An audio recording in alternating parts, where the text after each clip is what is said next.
네, 오늘 함께 나눌 말씀 창세기 32장부터 함께 나눌 텐데 날씨가 35도까지 올라간답니다. 네, 근데 추석 지나고 나니까 낮 기온은 31도인데 밤 기온이 23도까지 떨어지니까 추석 때까지만 좀 참으시면 되겠고요. 네, 다음 주는 추석 연휴이기 때문에 다음 주 수요일은 한 주 쉬도록 이렇게 하도록 하겠습니다. 그럼 그 다음 주 수요일 날 뵀을 때는 아유 이제 에어컨 키면 안 되겠다는 생각이 들 정도의 날씨가 될 거라고 저는 믿습니다. 자, 우리가 창세기를 계속 나누고 있는데 우리가 1장부터 31장까지 봤습니다. 1장은 천지창조가 나오고요. 자, 2장은 에덴 동산 얘기가 나오지요. 3장은요. 가인의 그 아담의 범죄하는 원죄에 대한 분이 나옵니다. 4장은 살인 사건이 나오죠. 가인의 살인 사건. 5장은 아담의 계보가 나옵니다. 6장은 육중한 방주 얘기가 나오지요. 7장은요. 물로 칠 홍수에서 홍수 얘기가 나옵니다. 8장은 그 방주가 아라랏산에 머무는 그 사건이 8장에 등장하고요. 9장은 이제 홍수가 다 물러가고 노아와 그 식구들과 함께 구름 속에 무지개 언약을 하는 내용이 9장에 나옵니다. 그리고 다시 노아의 세 아들을 통해서 10장에는 열국 백성이 퍼져나가는 그 내용이 그 족보가 쭉 나오고요. 11장에는 바벨탑이 11자로 서 있는 것처럼 바벨탑 사건이 등장을 합니다. 12장은 1 더하기 2면 3이지요. 삼복 언약이 나옵니다. 아브라함과 맺은 삼복 언약이 나와요. 그렇게 하나님이 아브라함을 부르셔서 믿음의 사람을 끌고 가시는데 그가 또 애굽에 내려갔다가 또 아내를 또 속이고 누이로 속이고 팔았다는 표현은 좀 어폐가 좀 있긴 해요. 그런데 아내라고 얘기하지 않았던 그 사건이 있었지요. 13장에서는 롯과 분리가 됩니다. 그런데 1 더하기 3은 몇이에요? 네, 그래서 동서남북 언약이 나옵니다. 1 더하기 3은 4잖아요. 동서남북 4가 나오기 때문에 그래서 13장은 롯과의 분리, 또는 동서남북 언약 이렇게 외우셔도 됩니다. 15장은 횃불 언약이 나오고요. 16장은 인류 이스마엘이 나옵니다. 아브라함이 자기 생각대로 이스마엘을 낳는 인류를 위해서 낳으려고 했는데 그것이 아니라 자기의 육을 위해서 낳게 되지요. 17장은 그것 때문에 할례 언약을 받게 됩니다. 18장은 한 팔 들고 소돔과 고모라를 위해서 중보하는 기도하는 내용이 나와요. 50명, 45명, 40명, 30명, 20명, 10명까지 가지요. 그리고 19장은 소돔과 고모라에 있는 모든 식구들이 다 멸망당하는 그 사건이 19장에 등장을 합니다. 20장은요. 또 한 번 아내를 누이라고 속여요. 그때 이삭을 임신한 상황이었다고 저번 주에 말씀을 드렸죠. 20장에는 아비멜렉 사건이 나옵니다. 아비멜렉에게 아내를 또 한 번 뺏기는 사건이 나오지요. 하나님께서 다시 그 사라를 아브라함에게 돌아갈 수 있도록 역사하셨던 사건이 20장에 나옵니다. 이제 21장은요. 이제 이삭이 출생합니다. 이 21장이니까 둘이서 한 명을 낳잖아요. 그래서 21장은 이삭 출생입니다. 근데 출생하자마자 22장에 가면 아브라함과 이삭 둘이서, 그러니까 22장이죠. 둘이, 그러니까 22장이죠. 모리아 한 산에 가서 이삭을 번제로 드린 사건이 22장에 등장합니다. 23장에는 사라가 죽고 24장은 이제 이 이삭이 결혼해서 이사가는 장이 24장입니다. 그래서 리브가를 만나서 결혼하는 장. 특이하게 24장이 이 창세기에서 가장 긴 장입니다. 결혼하는 게 참 중요해요. 근데 이 24장은 또 다른 각도로도 설명이 되는데 그거 설명하다 보면은 24장만 한 3박 4일을 해야 되기 때문에 일단 이 정도의 특징만 보시고 가시면 되겠습니다. 25장은요. 이제 이 이삭이 자녀를 낳습니다. 몇 세 결혼했다고요? 다 까먹으셨죠? 일주일 동안 40살에 결혼했습니다. 몇 살에 아기를 낳았다고요? 60살에 낳습니다. 간구하여 아기를 얻었더라 한 절로 나오지만 이삭이 몇 년 동안 기도했을까요? 최소한 15년.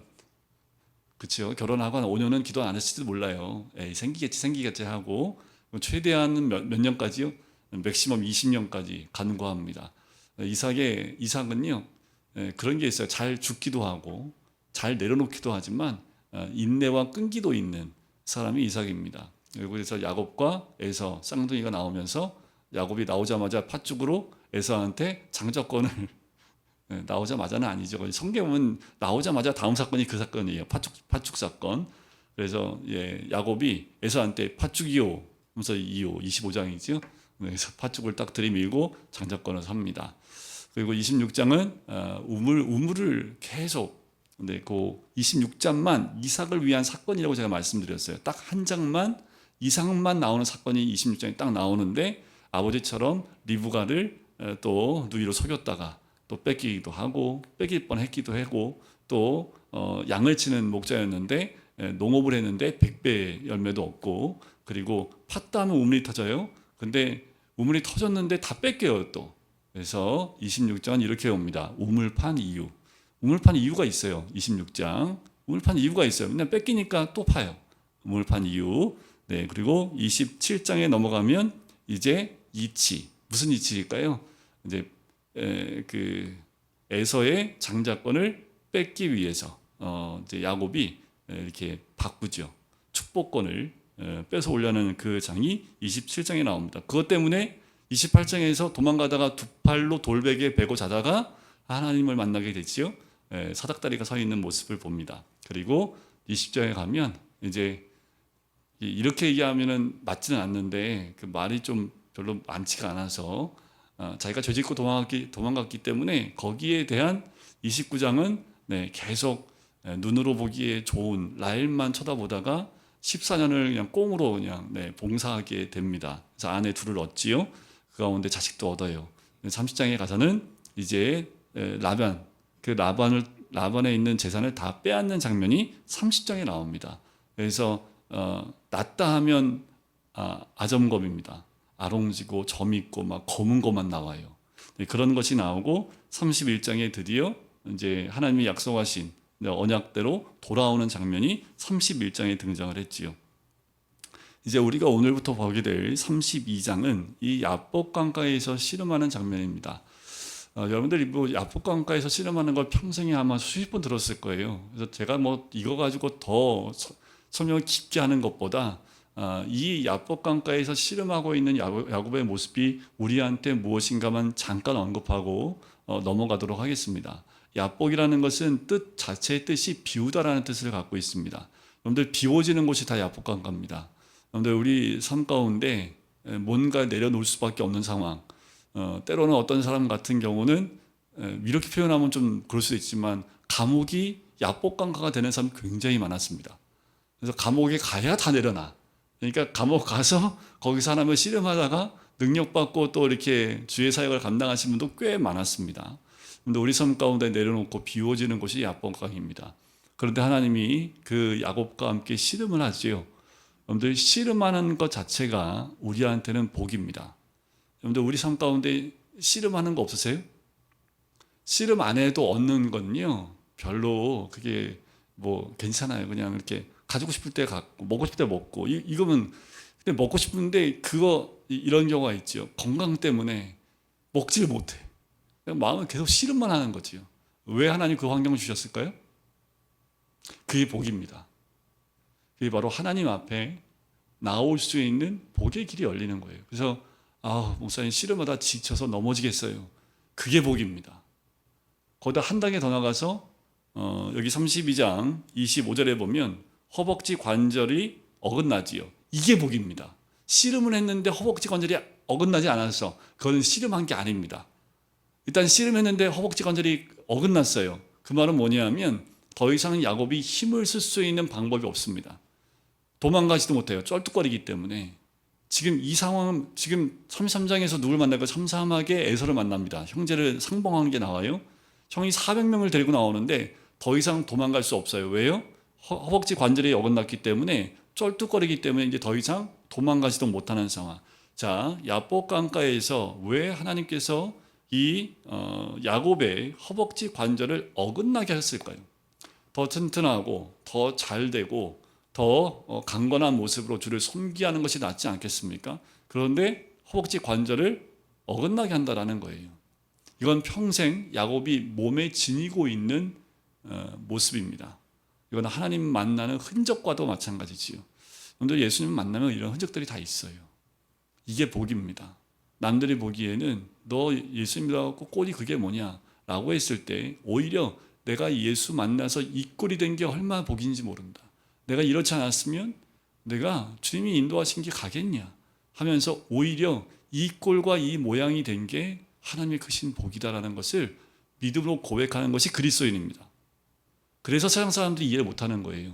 세상 사람들 같았으면 벌써 자살하고 막 난리 났을 텐데 그리스도인들은 막 그러다가도 하룻밤 딱 지나고 나면 이 사람이 다시 웃고 있어. 밤새 하나님 한번 만난 거지요. 그래서 자기가 왜 망했는지 아는 거지요. 그러면 이유를 알고 나면 괴로움이 사라집니다. 그래서 다시 웃을 수 있는 거고, 그래서 그리스도인은 믿음 가운데 다시 설 수 있는 거예요. 하지만 흔적은 남지요. 자, 야곱을 왜 이렇게 했을까요? 야곱을 야곱으로 두지 않고요, 이스라엘이라는 민족으로 바꾸기 위해서 야곱을 바꾸는 거예요. 자, 우리는 개인 신앙이지요. 하나님은 개인의 신앙으로 머물러 있기를 원치 않으십니다. 그러면 성경도 이렇게 많이 쓸 필요 없어요. 그냥 구원시키면 되죠. 예수 믿고 구원받아. 예수님 잘 섬기다가 그러다 죽어 라고 하면 되는데, 야곱에서 이름을 이스라엘로 바꾸지요. 그것은 야곱 개인의 신앙에서 민족의 신앙으로 바꾸기 위한 하나의 씨름입니다. 그래서 여러분들, 우리의 사고와 신앙과 이 폭을 넓히기 위해서 야복강가가 필요한 거예요. 야곱은 이 자리가 아니었으면 뭐 그렇다고 야복강가에서 이름 바꿨다고 해서 얘가 바로 죄송합니다. 얘라고요. 야곱이 바로 바뀌었을까요? 안 바뀌어요. 하나님이 아십니다. 근데 눈을 돌리는 거예요. 나만 보던 거, 우리 가족만 보던 거, 내가 사랑하는 사람만 보던 눈을 이제는 좀 열어서 하나님이 민족을 보고 하나님의 나라를 볼 수 있도록 그 이름을 바꿈을 통해서 비전을 바꿔버리는 겁니다. 여러분들, 빨리 눈을 바꾸시는 게 오히려 이후의 삶 가운데 하나님의 온전한 인도하심 받는데 굉장히 큰 복이 됩니다. 나만, 내 가정만 여기에 머물러 있는 신앙은 계속해서 하나님이 그를 야복강가로 계속 데려가요. 야복강가를 한 번만 가야지 10대 번 가신 분도 계십니다. 한 번 가고 안 돼. 그래서 또 데려가. 그걸 해결했더니 또 다른 걸 또 갖고 왔네. 그래서 그것도 치면 또 관절 한번 어긋나고. 그러니까 야복강가 하루만 가세요. 한 번만 가세요. 자꾸 간다고 해서 좋은 거 아닙니다. 은혜는 되겠지요. 그래서 간증거리는 많겠지요. 그런데 간증거리 많은 인생이 막 복되면 막 은혜가 된다. 이런 여러분들, 간증거리 없이 평안 가운데 주름을 따라가는 게 낫지. 맨날 두들겨 맞아가지고 하나님 은혜를 그때 깨달아가지고 사람들 앞에서 그게 하나님의 은혜였습니다. 사람들이 맞아. 근데 그게 왜 간증이 필요하냐면, 이렇게 야곱의 간증이 성경의 기록됨을 통해서 우리한테 야곱같이 살라고요? 야곱같이 살라고요? 아니면 야곱같이 살지 말라고요? 간증의 효과가 그겁니다. 간증은 나 잘났다고 하는 게 아니라요, 내가 왜 이렇게 힘든 삶을 살았는지를 쭉 얘기하잖아요. 나중에는 막 울고 막 은혜 받았다고 얘기하지만, 난 당신 같은 인생 안 살려고요. 당신이 알려줘서 감사하며, 이런 거예요. 다. 왜 그 길을 선택합니까? 그 길 가면 뻔히 힘든 거 알아요. 근데 간증하시는 분 그 길 가봤잖아요. 그냥 뻔한데 너무 힘들었어요. 맞아요, 힘들어요. 나는 그 길 안 가야지. 이거 깨닫는 거예요. 지금 야곱을 보면서 뭘 깨달아요? 야복강가 가지 말고 그냥 내려놔야지. 이걸 깨달아야 되는데, 야복강가 한번 가보고 싶은데 거기서 한번 실험 한번 해볼까? 나도 관절 한번 부러지면 어긋나면 저렇게 되나? 한번 가보십시오. 네, 이게 완전히 그냥 무너져 버리는 거예요. 여러분, 이 야곱의 개인의 그리고 가정에 국한되어 있던 믿음을 확장시켜주는 그 자리가 이 야복강가입니다. 결국 이걸 통해서 뭐가 바뀌었냐 하면, 형 에서를 보는 관점이 바뀌어버립니다. 그래서 33장의 10절에 보면 중간에 이렇게 얘기해요. 형을 보고 내가 형님의 얼굴을 배운 즉 하나님의 얼굴을 본 것 같사오며 라고 하지요. 이게 말이 됩니까? 에서가 400명 데리고 와서 나 죽일 것 같으니까 다 뭐로 보여요? 이 사탄으로 보일 거 아니에요? 괴물로 보여야 정상 아닙니까? 야곱은 자기는 정상이잖아요. 항상 야곱은 자기는 정상입니다. 상대방이 이상한 사람들이었어요.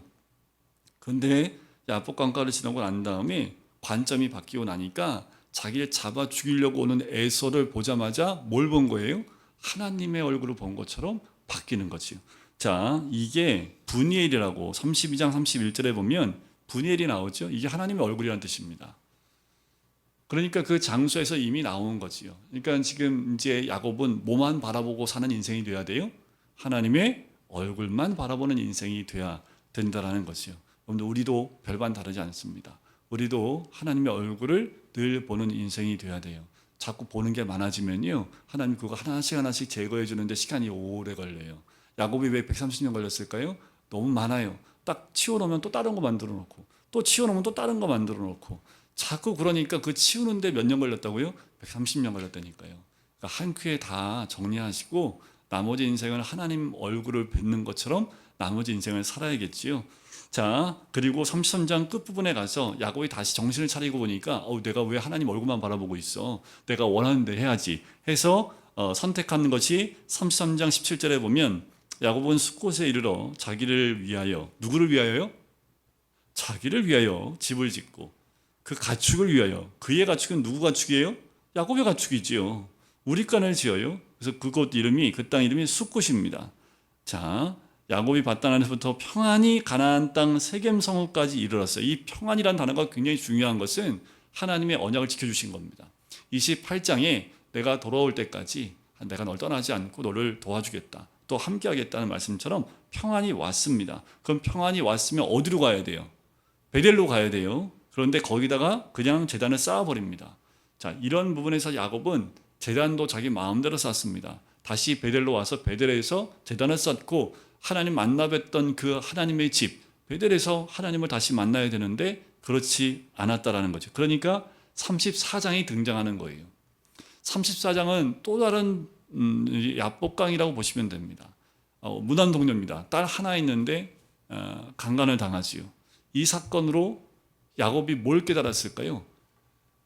딱 깨달은 거 하나밖에 없습니다. 난 죽겠네라는 거예요.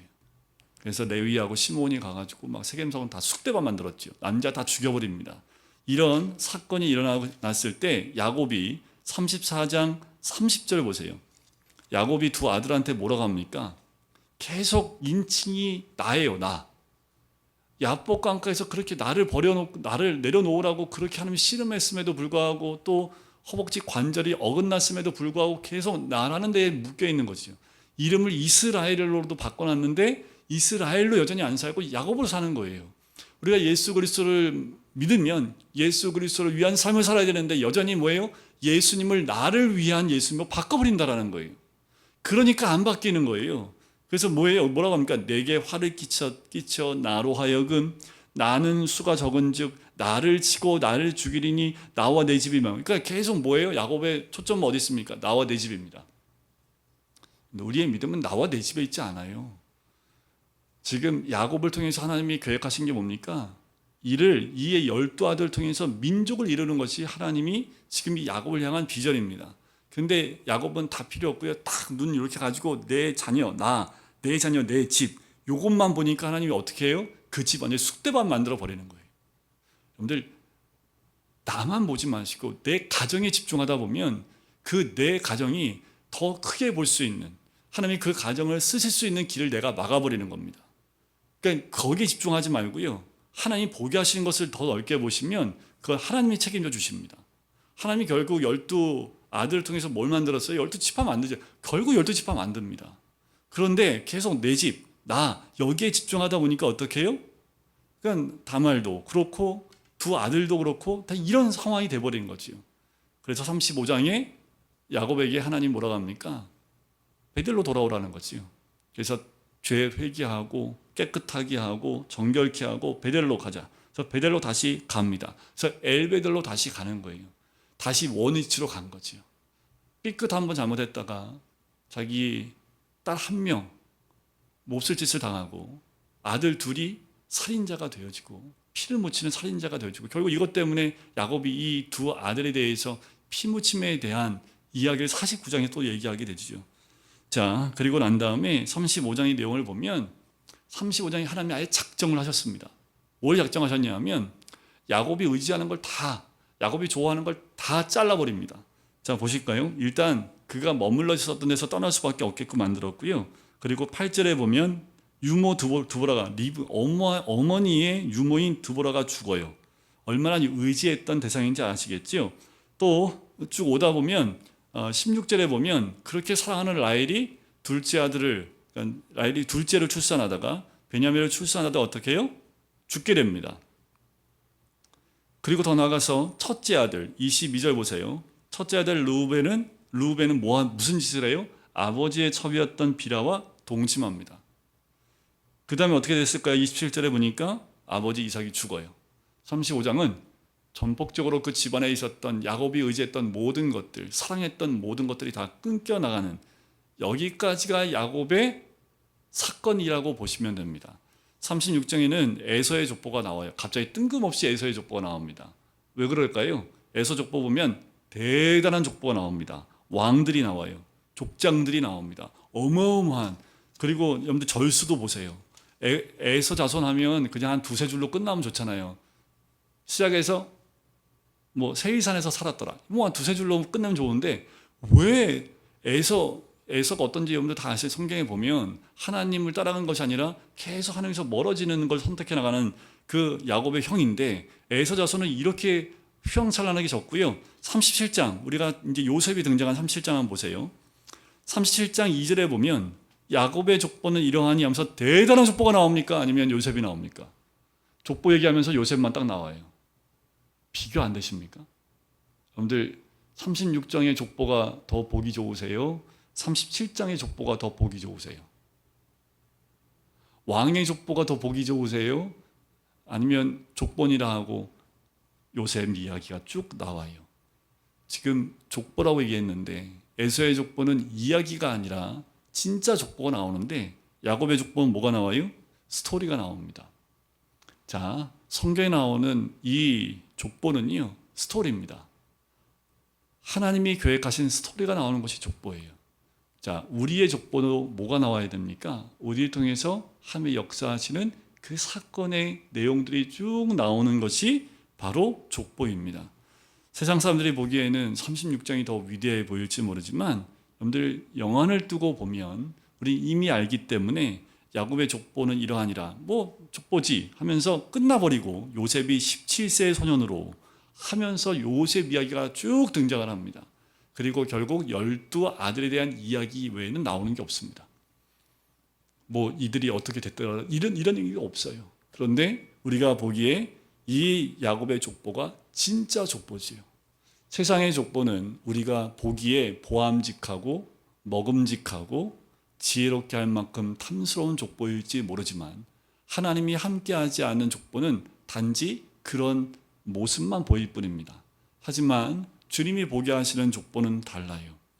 자, 다시 말씀드리지만 야곱을 어떻게 데리고 나가기 원하시냐면, 개인, 나, 우리 가정, 우리 집, 여기에서 민족을 이루고 나라를 이루는 쪽으로 야곱의 눈을 옮겨가기 원하시는 거예요. 자, 35장에서 다 끊겼다고 그랬지요. 근데 뭐만 안 끊겼을까요? 요셉만 하나님 남겨두셨습니다. 왜냐하면 요셉을 통해서 뒤에 이야기가 나가야 되기 때문에 요셉은 끊지 않았어요. 실제로 요셉이 끊기죠. 37장에서. 그러니까 야곱은 더 이상 의지할 거, 좋아할 거 아무것도 안 남고요. 딱 이렇게 시로라기 같은 하나가 남아 있습니다. 그게 뭐냐면 베냐민이에요. 근데 베냐민도 44장 5장에 가면 요것까지도 끊어져 버립니다.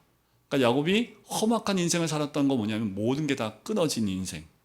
다 손을 다 피고 보니, 다 없어져 보니, 아, 이것이 하나님이 무엇을 원하시는지 그때 가야 알았다라는 거지요. 그럼 요셉 이야기로 한번 들어가 봐요. 요셉 이야기. 요셉은 17세의 나이로 아버지의, 이건 치마폭도 아니고 바지폭에 쌓여서 형제들은 10명은 나가서 정말 죽을 똥 태엽에서 막 일하고 있는데, 요셉은 뭐만 바라봐요? 아버지만 바라보면 입에다가 사탕 넣어주죠. 때에 따라서 옷도 갈아입혀 주죠. 그러니까 요셉이 얼마나 편했을까요? 고생할 만해요, 요셉. 우리가 인정을 안 했을 뿐이지, 요셉이 17년 동안 살았던 인생을 보면 13년 고생한 거는 그거에 다 들어갔다고 봐도 되지 않겠습니까?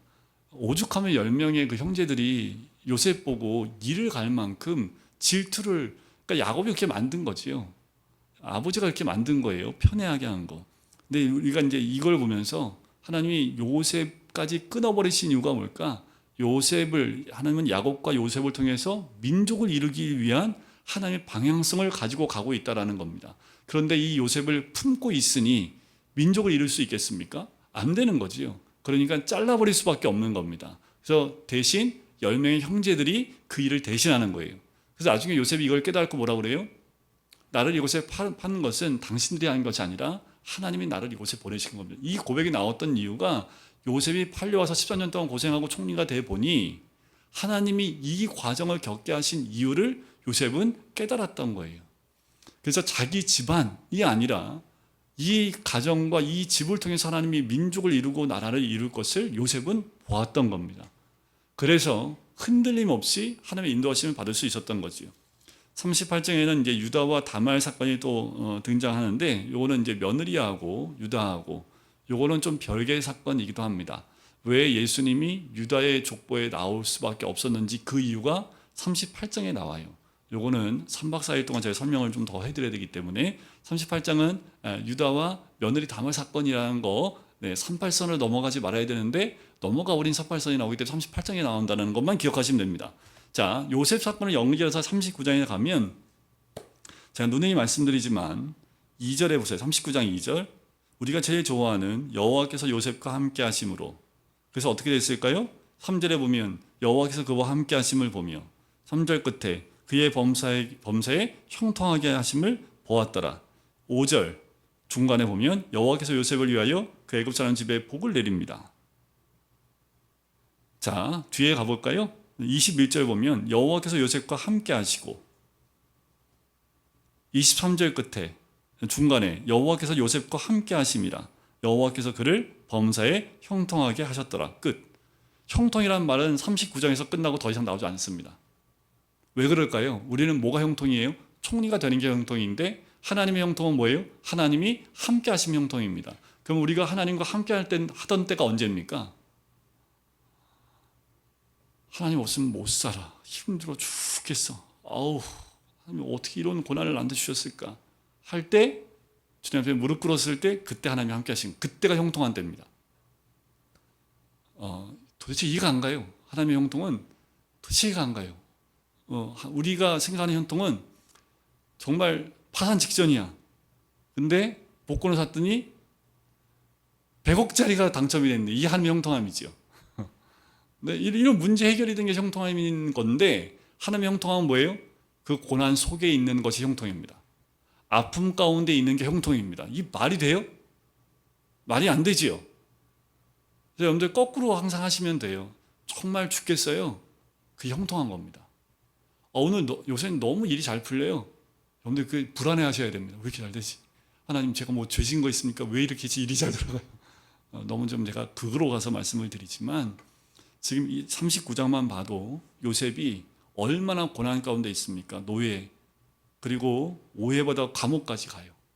그런데도 하나님은 뭐 하다고요? 형통하다고요. 형통하다니까요.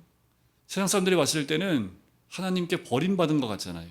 이건 세상 사람이 아니라 하나님 믿는 백성들이 봐도 요셉은 하나님께 버림받은 사람처럼 보이지 않겠습니까?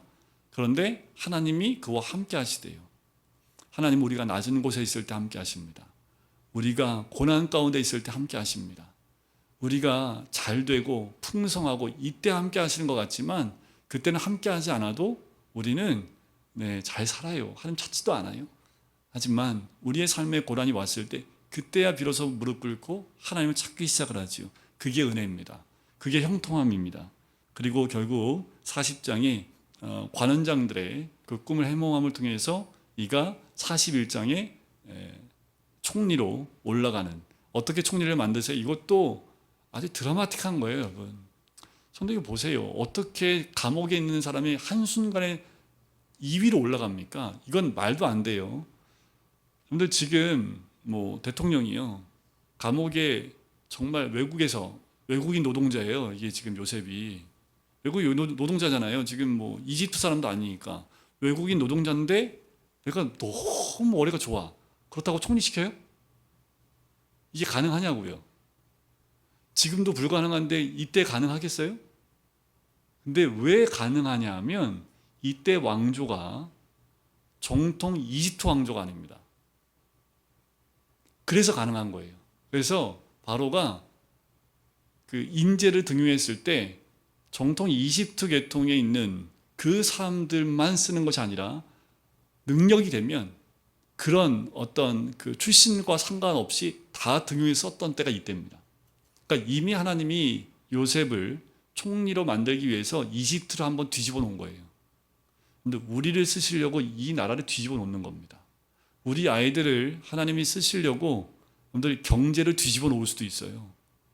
전 세계 경제를 우리 때문에 뒤집어 놓을 수도 있다니까요. 그러면 그 경제를 다시 되살리게 하기 위해서 우리를 쓰셔야 되기 때문에 세계 경제를 10년 동안 암흑기로 가게 할 수도 있습니다.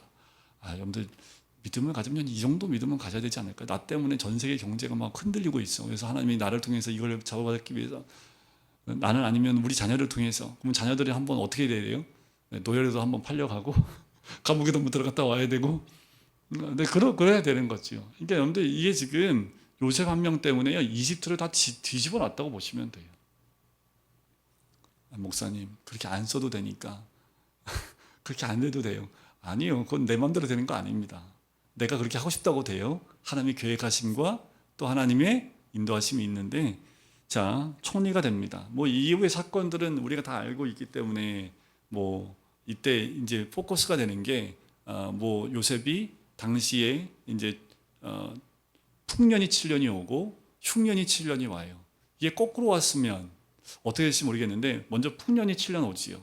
그래서 요셉이 다 싹싹 긁어 모읍니다. 그래도 개인이 먹고 살고 부자가 될 만큼 많이 소출을 얻었어요. 그러니까 나라에서 많이 거둬가도 불평불만이 없죠. 뭐 저도 어마어마하게 많이 남으니까.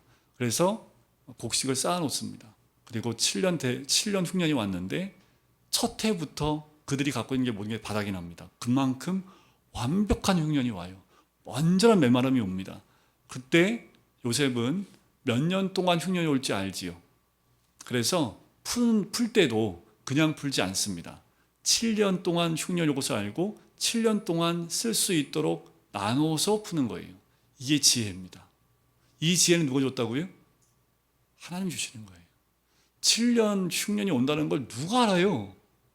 네, 점치면 나옵니까? 네, 하늘을 보면은 뭐 앞으로 7년 동안 흉년 이거 압니까?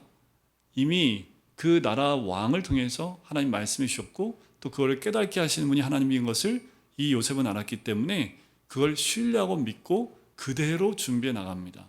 그 과정 가운데 누굴 만나요? 그 가족들을 만나는 거지요. 근데 요셉이 가족을 만날 때 그냥 만나지 않지요. 테스트를 합니다. 테스트. 요셉이 그냥 하지 않아요. 여러분들 중요한 것은 하나님이 우리를 세우실 때도 반드시 테스트가 있습니다. 요셉을 세울 때도 마지막 테스트가 두 관원장 가운데 술 맡은 관원장이 복원되면 나를 좀 기억해 달라고 했던 마지막 테스트에서 삐끗해서 2년 동안 감옥살을 더한 거예요. 28살에 총리가 될 수도 있었습니다. 전 그렇게 봐요. 그런데 그 말 한마디 때문에 30살을 딱 채운 거지요. 이게 성경적으로 보면 제사장이 본격적으로 자기 사역을 시작할 때 나이가 30살입니다. 예수님이 공생애에 시작을 했던 나이가 몇 살이에요? 30살입니다. 이게 성경에 나와 있는 실제로 유대인들이 본격적으로 어떤 일을 감당해 나갈 때 시작점이 되는 나이가 30살이에요. 요셉도 30살에 총리가 되는 거죠. 형들을 만나는 그 사건 가운데 이제 형들이 와요. 모른 채 합니다. 그리고 이게 좀 뒤집어 씌우는 것도 좀 있죠. 돈을 다시 넣어주고 돌려보냅니다. 처음에는 잡지도 않았어요. 근데 다음에 또 떨어져서 또 와야 되는데 이제 불안한 거지요. 처음에 돈을 다 주고 샀는데 집에 와보니까 돈이 그대로 있어요. 또 사러 가야 되는데 어떻게 가요? 뭐 이런 것 때문에 좀 문제가 생겼죠. 그 가운데 이 오해 때문에 형제 한 명이 시몬이 잡혀있기도 하고. 근데 참 요셉 이때까지도 요셉이 그래요. 아들 한 명이 잡혀있으면 빨리 가서 데리고 올 생각 안 하고 그냥 먹고 살아요. 혹시 떨어질 때까지.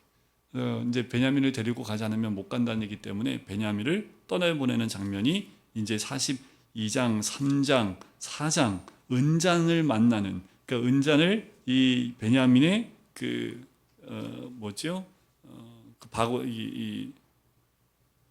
곡식 넣어두는 곳에 은잔을 넣어버리지요. 이 사건 때문에 베냐민이 훔친 것으로 덤탱이를 또 치워요. 일부러.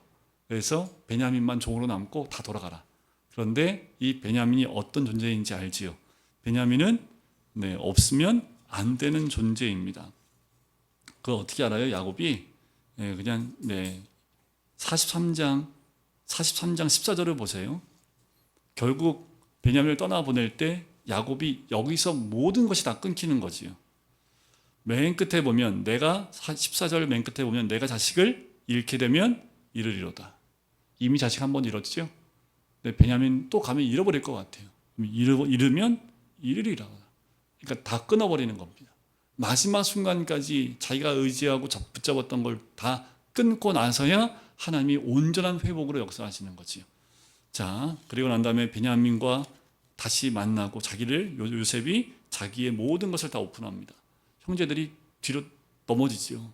이게 무슨 말인가? 전혀 알지도 못했는데 그 요셉을 이제 제대로 보고 알게 됩니다. 그래서 45장에 가면 형제를 상봉하는 장면이 나와요. 요셉 앞에 온전히 서 있지 못합니다. 45장 3절에 보면 요셉이 그 형들에게 이르되 나는 요셉이라 내 아버지께서 아직 살아 계시니까 형들이 그 앞에서 놀라서 뭐예요? 대답도 못하지요. 어떻게 대답을 합니까? 일단 이게 요셉이라는 것도 놀랐지만 마음속 깊은 건 뭐예요? 난 죽었네. 요셉 죽으라고 했는데, 그리고 요셉 팔아버렸는데 요셉이 총리가 됐으니 이건 난리 났네. 그 마음이겠죠. 근데 그걸 딱 간파하고 5절에 뭐라고 합니까? 요셉이 당신들이 나를 이곳에 팔았다고 해서 근심하지 말라고, 또 한탄하지도 말라고요. 뭐라고 얘기합니까? 하나님이 생명을 구원하시려고 나를 당신들보다 먼저 보내셨나이다. 이게 요셉이 깨달은 하나님의 구속사입니다. 나에게 주신 고난의 이유가 뭔지를 깨달은 거예요. 그런데 그 나에게 주신 고난이 나만을 위한 고난이 아니라 이 가족과 이스라엘 민족을 위한 고난이었다라는 것을 이 요셉은 깨달았던 거죠. 그래서 생명을 구원하시기 위해서 나를 먼저 보내신 겁니다. 내가 이렇게 고생해서 이런 말도 안 합니다. 고생한 게 요셉한테 중요한 게 아니거든요.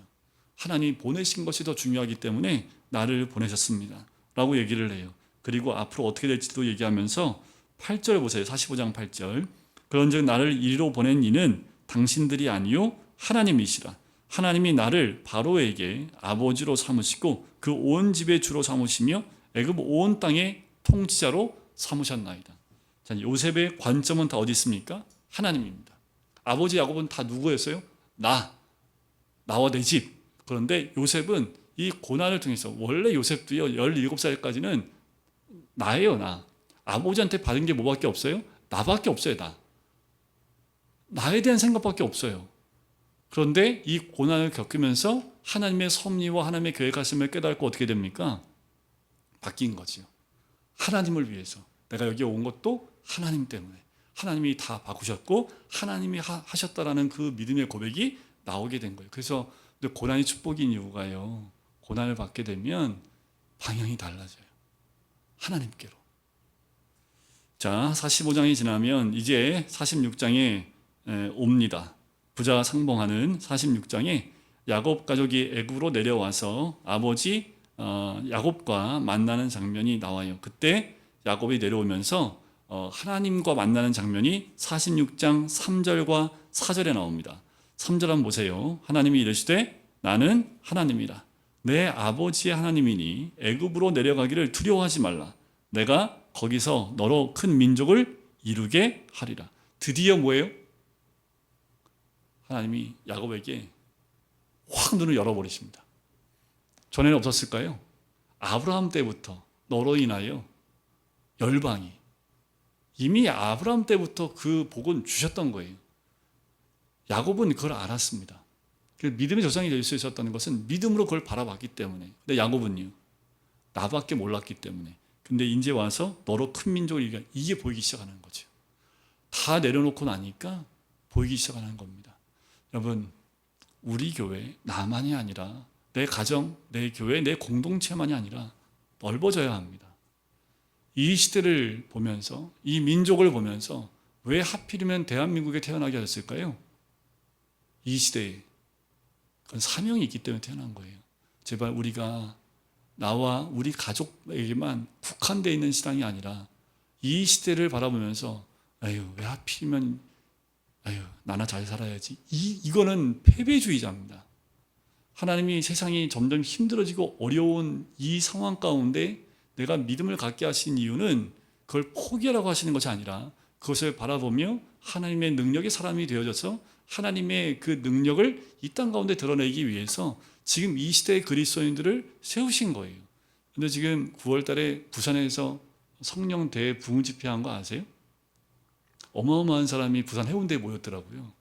아마 이제 거기에 나오신 목사님들이 이제 대한민국 땅의 이 해운대에 성령의 바람이 전국으로 퍼져나가기 원하는 그 중보기도와 함께 집회를 했다는 것이 이제 유튜브에 계속 나오고 있고, 뭐 이찬수 목사님도 와서 설교하셨고, 우리 교교에 굉장히 어르신 목사님들 다 나오시고, 또 어마어마한 부산에 있는 그리스도인들이 다 모여서 함께 중보하고 기도하는 그 열풍이 있는데, 70년대에 있던 모습보다는 작지만 그래도 그리스도인들이 함께 모여서 그 백사장을 다 메운 그 모습은, 글쎄요, 이게 뭐 우리가 맨날 뭐 하면은 뭐 이렇게 올림픽 대경기장이나 뭐 상암 거기에 모여서 막 모여 있는 것하고 좀 느낌이 다르더라고요.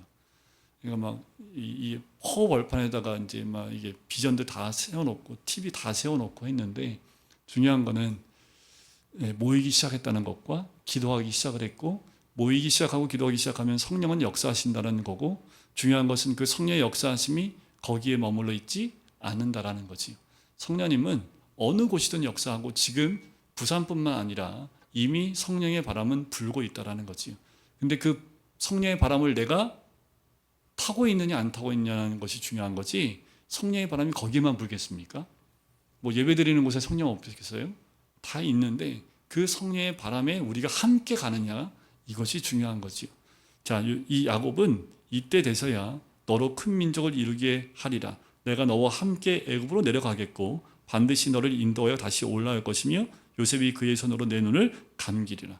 그래서 민족이 올라올 것에 대해서 이 야곱에게 먼저 말씀합니다. 이 말씀은 요셉에게 심겨지게 되어지고 요셉과 함께 다시 큰 민족을 이루어서 이들은 출애굽기에서 돌아오게 되는 거지요. 그래서 뭐 47장과 48장에 보면 고센 땅에 머무는 이유도 있습니다.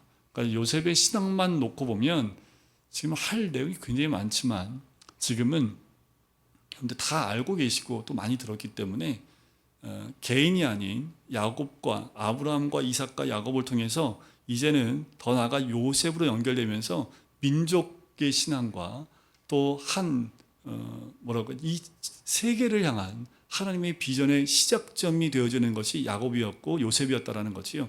이 야곱은 고생도 했고 요셉도 고생했지만 그 모든 것들이, 이들의 고난이 하나님의 계획하신 그 세계를 향한 그 비전과 그 꿈으로 확장되어지고 이스라엘 민족이 그 비전을 받는 겁니다. 그래서 이스라엘 민족은 그 역사를 이뤄나가야 되는데 자꾸 이스라엘 민족이 딴짓거리를 해요. 야곱처럼 우리 민족만 선민이라는 그 의식 가지고. 그러니까 하나님이 어떻게 해요? 자꾸 하나님은 전 열방을 향한 구원으로 나가야 되는데 이스라엘 민족만 바라보고 있으니까 하나님이 원치 않는 거죠. 그래서 이스라엘 민족이 결국 돌아옵니다. 저들은 선민이고 하나님이 택한 사람들은 하나님이 붙잡아 주세요. 돌아와요. 정신 차리고 그 예수님을 믿고 그들이 그 역할을 감당하게끔 하나님 반드시 하실 겁니다.